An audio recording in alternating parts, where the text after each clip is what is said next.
Ever been in love? That burning emotion of passion, one that surges through your soul, able to transcend all of time itself.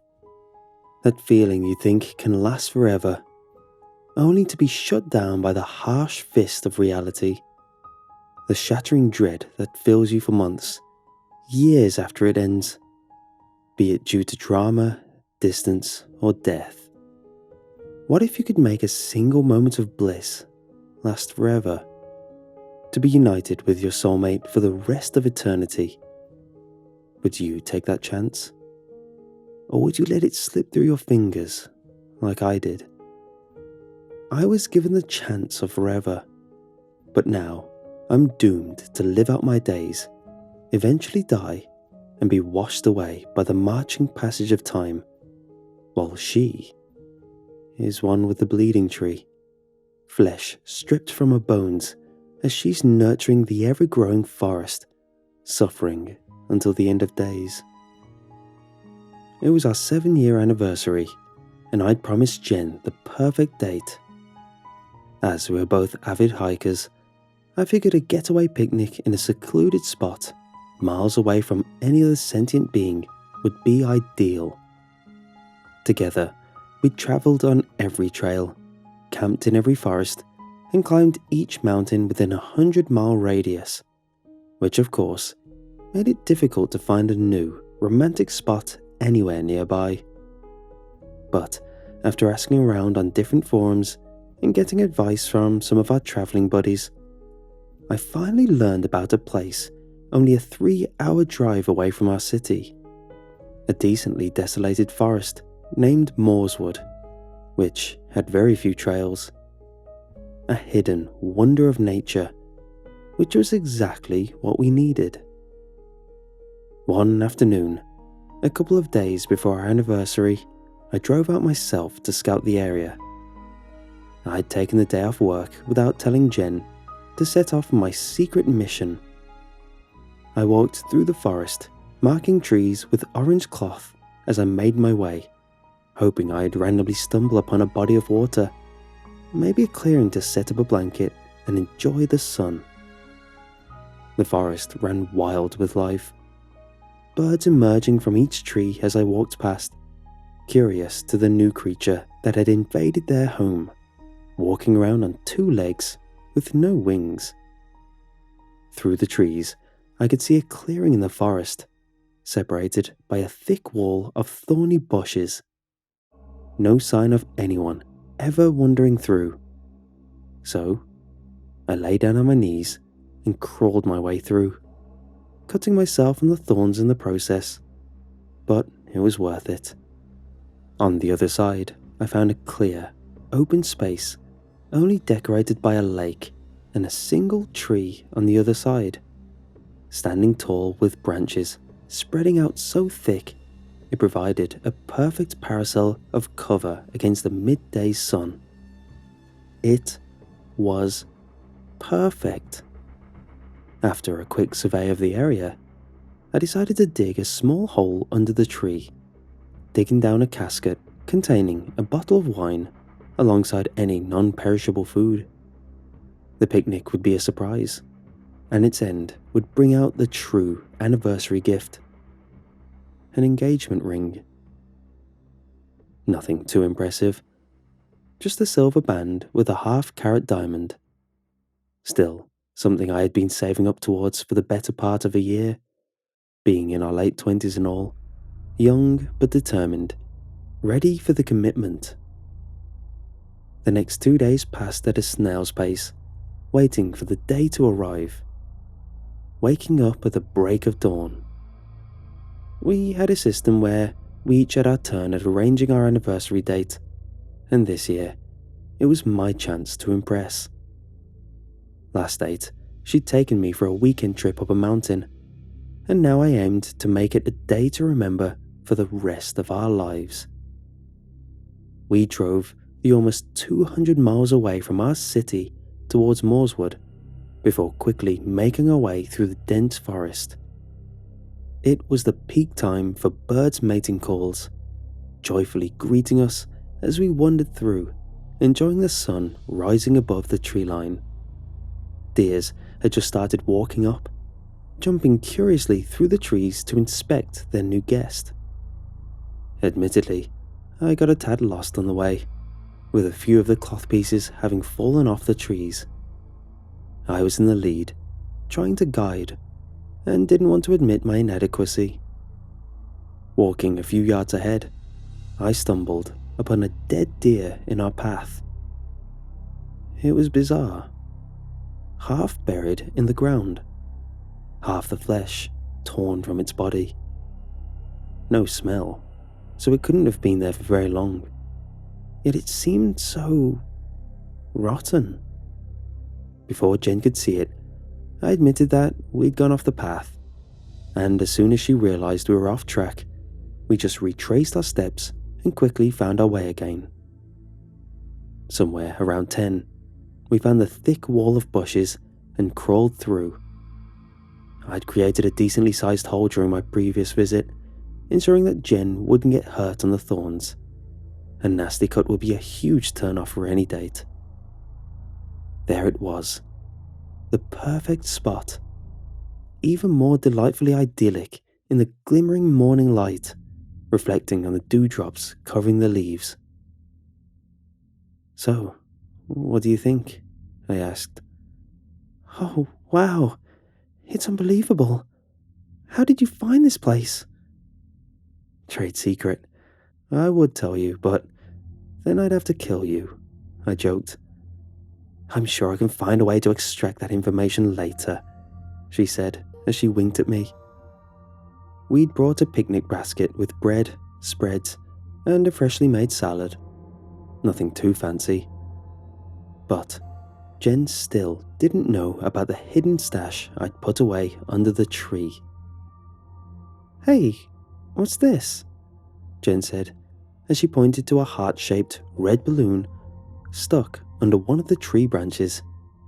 Beneath it hung a string, with an envelope attached to it. Jen jumped up and pulled it down, carefully detaching the envelope and tying the balloon around her wrist to stop it from floating away. "Aw, that's so sweet. You didn't have to," she said as she opened the envelope, pulling out a handwritten letter.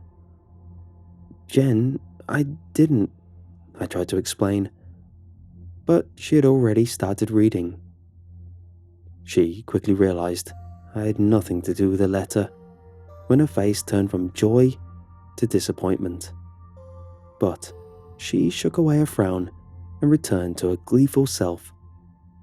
"I guess someone found this place before you," she giggled as she began reading the letter out loud. "Dear Sandra, you wouldn't believe a place like this could exist, undiscovered and hidden from the rest of civilization. It's so beautiful, a secret Garden of Eden. And the best part is that I just found it on accident. I bought you this balloon for your birthday. I wanted to tell you in person that I love you, but I guess I'm a coward. I realized we haven't told each other that yet, but I figured it would fit better here, by the clear crystal lake and the wonderful wildlife, especially the ducks. But I can't leave.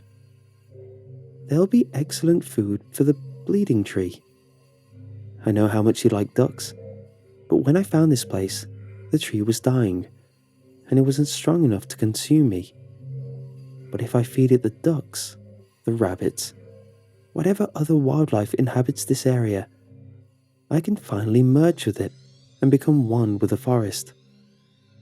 I wish I could have taken you here, but I've already planted the seed within me, and if I leave, the seed will die. I'll attach this letter to the balloon and hope it finds you. Maybe you can come here and join me. The bleeding tree needs our flesh to live. Love, Jack." Jen handed me the letter with a confused look on her face. I think I must have misread something. That didn't really make any sense." I took the letter and skimmed over it. The handwriting was fairly unintelligible from the get-go, but it only got worse as it went on, and my dyslexic eyes could hardly decipher it. Jen had always been the one to translate doctor's notes and anything written in cursive. Despite my slow deciphering, it seemed correct.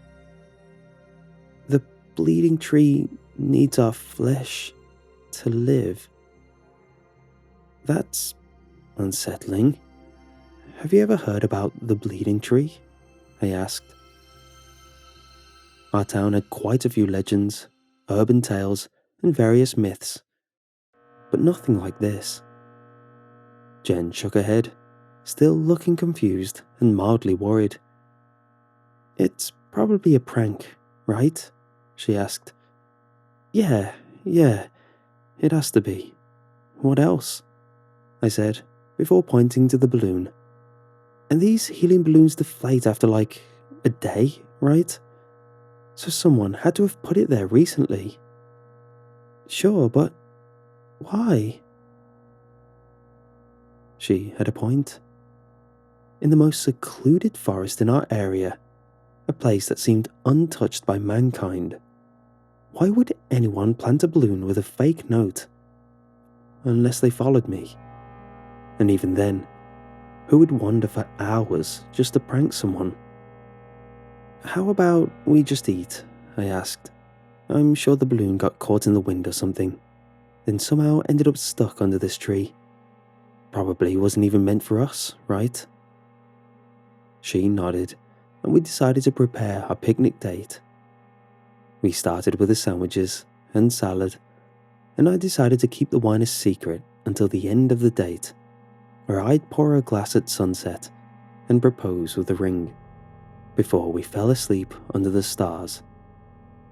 We ate, talked about a future we could only dream about, full of travel, adventures, free from traditional work and adult responsibilities, made futile plans about how we could make enough money to disappear off the face of the earth for a few years. We were dreamers, but that's how we liked it. Always talking about impossible things, some not even remotely grounded in reality. Jen took a knife out of our picnic basket and decided we should write our initials into the tree, to be remembered for the next few decades. Do you want to do it? She asked. I grabbed the knife and cut in R+J. I lay down on the ground and stared up at the tree above. There was a small hole in the otherwise continuous ceiling of leaves, and beyond it hung a brilliant blue sky, an infinite cover for the secrets of the universe. My mind wandered, and I pondered all the possibilities of the world, which triggered a conversation we'd had 1,000 times before. Wouldn't it be cool if we could just live forever? I said, rhetorically, not expecting an answer. You don't want to live forever, Jen responded, as if it were a fact. Well, maybe not forever, but imagine a couple of 1,000 years to explore. Trust me, you'll get bored. You can't even finish a movie in one sitting. That's different. I wouldn't get bored of this. Honestly, I could do this until the end of time, I argued. It's not different. An eternity is by definition boring. Imagine having solved all the mysteries in the world, having thought every possible thought, seen every part of every planet. What do you do next? So, you wouldn't want more time? Nope. Life is beautiful exactly because it's fleeting. It could vanish in a second, meaning we're forced to enjoy it as much as we can. Infinite life would just let us procrastinate finding happiness forever. The discussion went on like that for a while, like it had before, and like it most likely would in the future. As we finished up the salad, I scanned around for the patch of freshly dug dirt, thinking I should start planning the next stage in our date.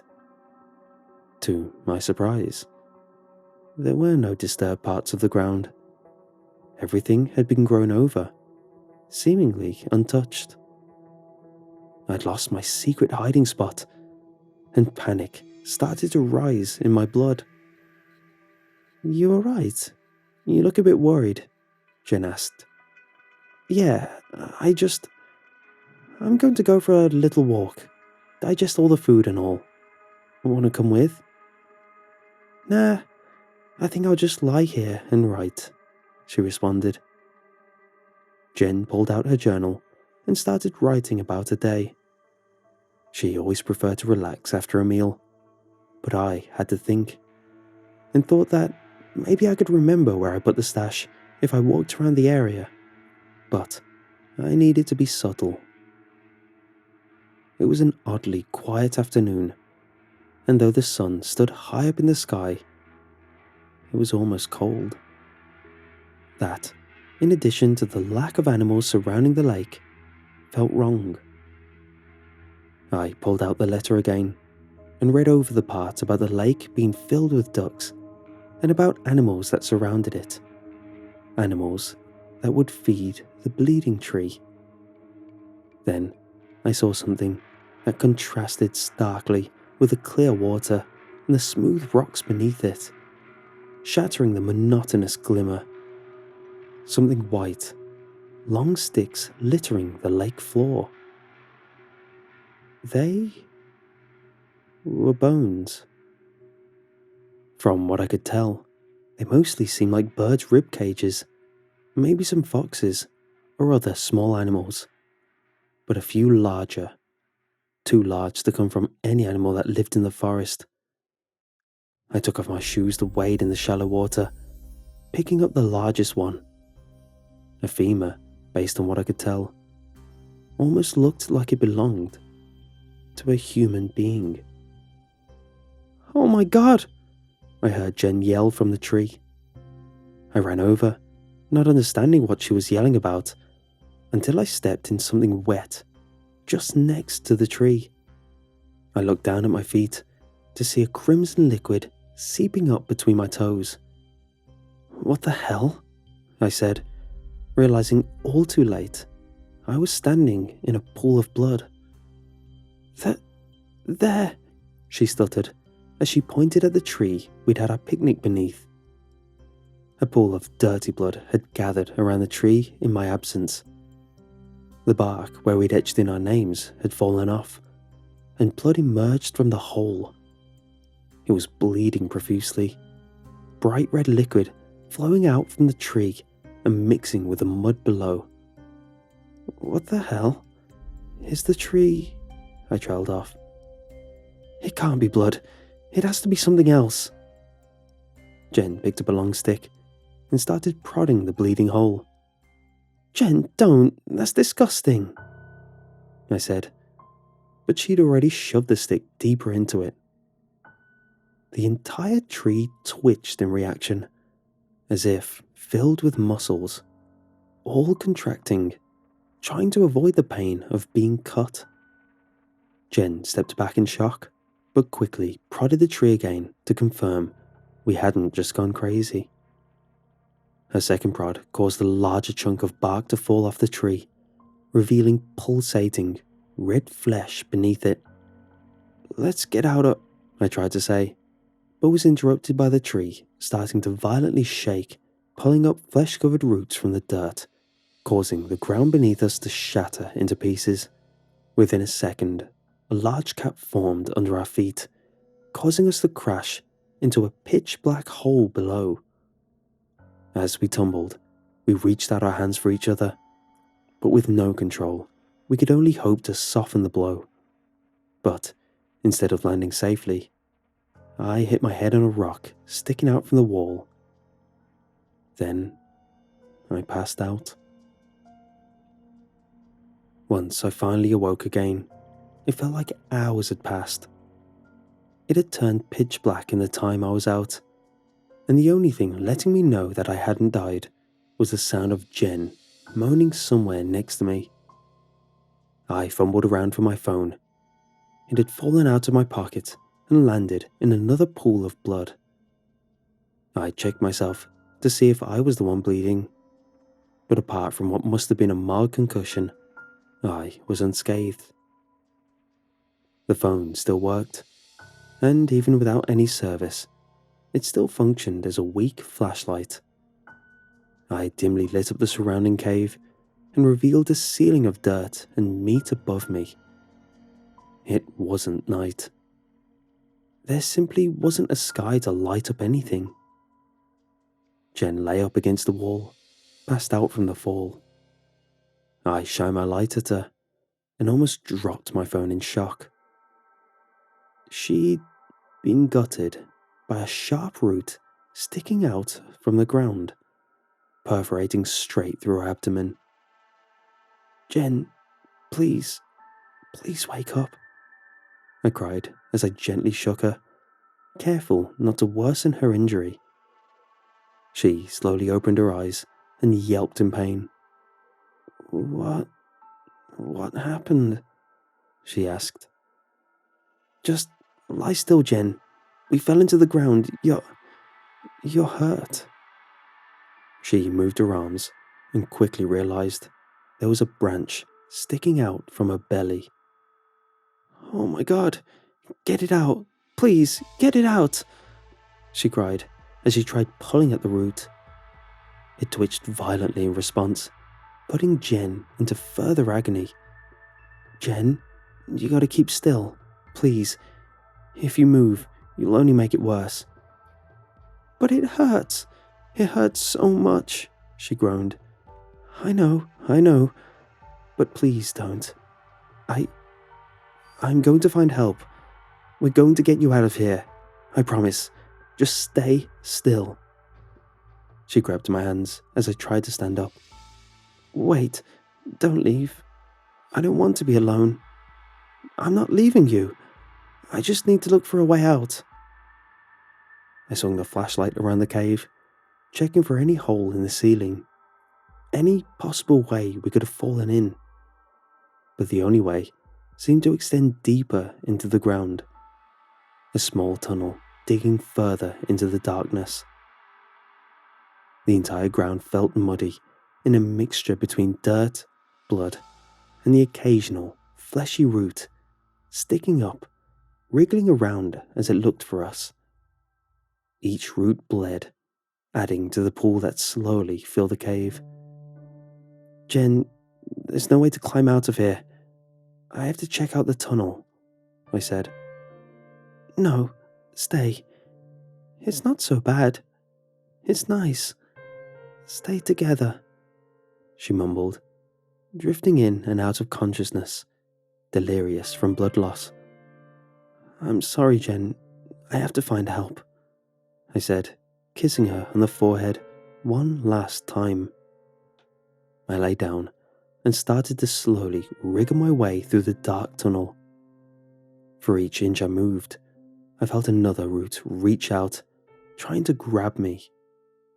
Something white stuck out from the wall ahead, a fractured bone, sharp enough to cut through my flesh as I moved past it. I yelped quietly in pain, feeling warm blood trickling down my arm. As I bled, the root seemed to extend towards me, desperately trying to grab a hold of my newly formed wound, digging themselves inside. The pain was unbearable, but I pulled them out before they got a chance to fester. The cave opened up into a larger cavern, my weak flashlight doing little to illuminate it. I stood up slowly, almost tripping over while entering, as my foot got caught on something stuck to the ground. It was an arm, half buried in the ground, half digested by its surroundings, only a few pieces of fat and muscle still attached. There were hundreds of mangled bodies scattered around the cavern, alongside various personal effects: phones, glasses, shoes, clothes, backpacks. A flashlight lay next to one of the less digested bodies, beside a wallet and something more familiar: a bottle of wine and a ring box. It was the casket I'd buried in preparation for the date. It had fallen down and shattered on a rock, spilling its contents. I pocketed the ring and picked up the flashlight. The wallet lay open on the ground, and I caught a glimpse of the name on the driver's license. It belonged to Jack Geller. Perhaps it was even the one who wrote the letter we'd found earlier. There was another piece of paper inside the wallet, covered in the same illegible handwriting as before. Dear Sandra, I know this letter won't reach you, because I'm already joined with the bleeding tree, slowly becoming one with the eternal forest above. I wish you were here with me to comfort me through the pain. I hope it ends soon, but if not, well, each root in this place is made from a different person. Travelers that got lost in the woods, that have become integrated with the hive mind, and very soon, I'll be one of them too. I can already hear their thoughts. Only whispers, but they're getting louder. Soon I'll know what they're saying.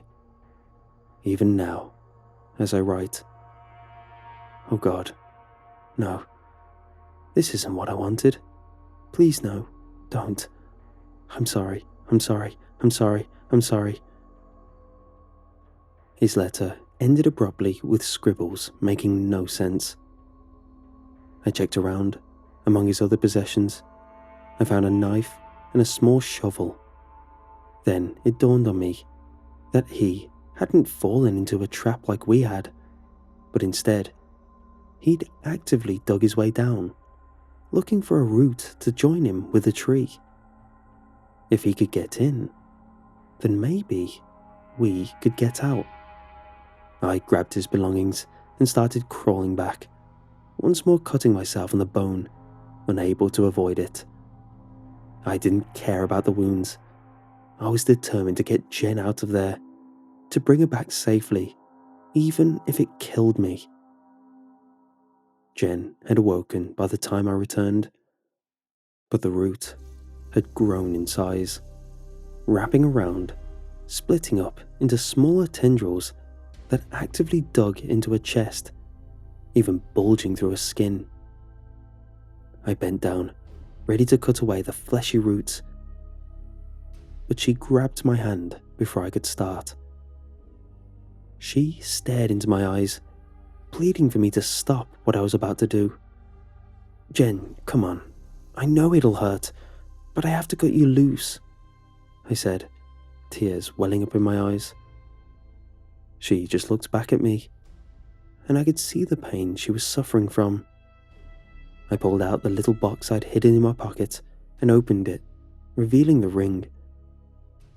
I was going to, but I sobbed, unable to bring out the words I'd practiced for so long before our anniversary. I just hoped she'd understand it and be distracted enough so I could cut the roots. Then she finally spoke. It's nice here. What? Stay with me. Let's just stay here, she said, her voice tired and completely rid of any emotion. Tears ran down my face, but she no longer cared. She wouldn't let me free her. You'll die if you stay here. Jen, please, I begged. No, nothing dies here. Nothing is allowed to. She smiled, revealing tiny roots extending from her mouth. The tree had completely filled her. Even if I tried to cut her free, she'd still be riddled with the things. No. I'm getting you the hell out of here, I yelled. I held her arms down and lifted my knife against one of the roots. It was surprisingly sharp, considering how old it looked. It easily cut through one of the smaller roots, penetrating Jen's chest. She writhed in agony as the connection severed, blood spurting out of the stump of the root, a hollow tube sticking into her chest. It was her blood. She had become so intertwined with the tree that killing the roots meant taking Jen with it. Jen's smile vanished, and she started crying. Why are you hurting me? Stop it. I don't want to die. I don't want to, she sobbed. Then I did something I'll regret to the end of my days. I had the choice between killing the love of my life or letting her become one with the bleeding tree. Maybe I'm weak. Maybe I'm a coward. But I couldn't take a life. I just couldn't. So, instead, I took the shovel and started digging. I left Jen alone in the dark while I fought for my freedom. For each inch of dirt I removed, more roots, tendrils revealed themselves, reaching out in an attempt at digging themselves into my bleeding flesh. Another bone, another cut, but I kept going, digging with my spade and cutting with a knife, desperate to see the sunlight once more. I can't say for sure what happened next. It's all hazy, in a mixture between blood loss and adrenaline surging through my veins. But I remember hitting through the dirt, a ray of moonlight greeting me on the surface, and minutes of crawling away from the bleeding tree to safety. Despite my severe injuries, I made it to my feet, continuously bleeding as I limped my way towards the car. I dropped my phone somewhere while digging, and only had the moon to guide me through the dark, silent forest. Everything seemed grey in the lack of light, and then, at some point along my escape, I collapsed. That was 2 months ago. Since then, I've been in the hospital, in and out of a coma. The doctors tell me I suffered septic shock, apparently a recurring infection keeping me at bay until last week, when I finally awoke. They called it a miracle, but it doesn't feel like one. I left the cave to find help, to stop the tree from consuming Jen. But by now, her flesh has been torn from her bones, and I can only imagine she's one with it, to suffer for all eternity. I couldn't save her from an eternity of pain. It's my fault. This is my goodbye. No one should suffer the same fate Jen did, and yet I'm going back. I should have killed her before she got consumed by the roots. But now, I can do nothing more than to join her. I'm going back. At least she won't have to suffer alone.